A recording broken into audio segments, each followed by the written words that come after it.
Well, it's a dark, wintry morning. You can see the raindrops on the window, and beyond that, if you can make it out, is the first snowfall of the year.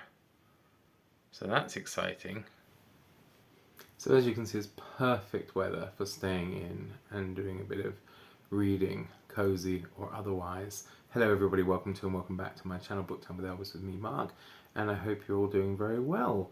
And speaking of good winter reading, murky reading and that kind of thing, now I know December is soon upon us and a lot of people choose to read something Christmassy or Dickensian and that kind of thing, but I thought we need some more Daphne du Maurier in our lives. We sure do. Now maybe there's already an event entitled Du Maurier in December. There could well be. I didn't see one when I looked, but maybe I didn't look hard enough. And apologies if you've already started that event and it already exists, because you know there's nothing original on BookTube generally. But I like Daphne du Maurier. I haven't read a huge amount by her.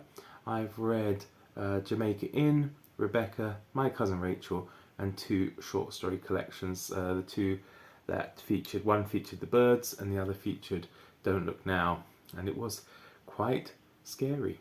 But I have quite a bit of du Maurier and I want to read more of her, so I'm deciding to launch an informal booktube event, i.e. it's not really going to be managed very much except through the channel, and all you have to do if you want to kind of join me informally is to read a book by Daphne du Maurier in the month of December. I don't think there will be a Voxer chat. If you want to chat to me, you can of course email me or go to my Discord. I'm not often there very much, I'm terrible, but I'm trying to get better at that. Or you can certainly comment on any of the Daphne du Maurier related videos that I may be putting out throughout the month of December. Now I don't want to make it too big and commit to reading too many works by her, because I know I certainly get burnt out if I read too much on the same topic. My limit is usually around 3 things related to any one topic or author in a month, but you know, perhaps that will change. Certainly it doesn't apply to Dr. November, but it may well do to this. It certainly does to other things. I find, as much as I love June on the Range, I do get June on the Range burnout from time to time, especially as we head into week 4 of that event, but it's still one of my favourite events. So I've already told you what I have read, and I will show you what I've got and what I'm yet to read. So any of these possibilities, I'm going to commit to doing 2 of them, and I'm going to aim to at least do 3 of them, but we'll see. So first up, in no particular order, we have The Flight of the Falcon by Daphne du Maurier. I'll tell you, I'll go into some of them about what they're about. I do like these Virago Press editions. The 3 novels that I mentioned are all in the same edition up there. So what have we got here? As tour guide Armino Fabio leads a pleasant if uneventful life. I'll have to take my glasses off. Oh gosh, I'm turning into one of those. As tour guide Armino Fabio leads a pleasant if uneventful life until he is circumstantially involved in the death of a peasant in Rome. The woman he gradually learns was his family's beloved servant many years before in his native town of Rufano. Intrigued, Fabio returns to his birthplace and finds it is haunted by the phenomenon of his brother Aldo, who was shot down in flames during the war. Over 500 years before, the sinister Duke Claudio, known as the Falcon, lived his twisted, brutal life preying on the people of Rufano. The town seems to have forgotten its violent history, but have things really changed? The parallels between the past and present become ever more evident. Sounds jolly good actually, doesn't it? What have we got next? The King's General, also in this Virago Press thing. So, on her 18th birthday, Honor Harris meets Sir Richard Grenville. He is proud, reckless and captivating. They have a rare connection, and with her beauty and sharp wit she intrigues him too. But days before their wedding, tragedy strikes and Honor must reconcile herself to life alone. 15 years later, war forces Honor to shelter with her sister at the Cornish estate of Menabili. There she meets Richard, who has risen through the ranks to become a general serving King Charles I. With all of England in turmoil, Honor must draw on her courage to save Richard's life and defend her country. That could be a good one as well. Gosh. This one seems intriguing to me.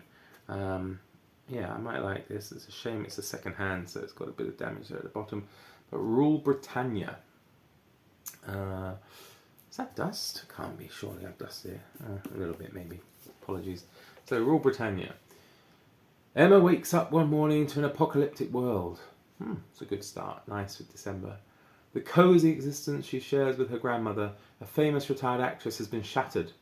There's no post, no telephone, no radio, and an American warship sits in the harbour. As the two women piece together clues about the friendly, inverted commas, military occupation on their doorstep, family, friends and neighbours gather round to protect their heritage. In this chilling novel of the future, Daphne du Maurier explores the implications of a political, economic and military alliance between Britain and the United States. Might be good. Next up we have Frenchman's Creek. I do see this one talked about sometimes on BookTube. I mean, you certainly see, of course, Jamaica in My Cousin Rachel, and Rebecca talked ad nauseum on BookTube, but not so much the others. But I have seen this one from time to time, as well as The House in the Strand, which I think is coming up at some point in this list.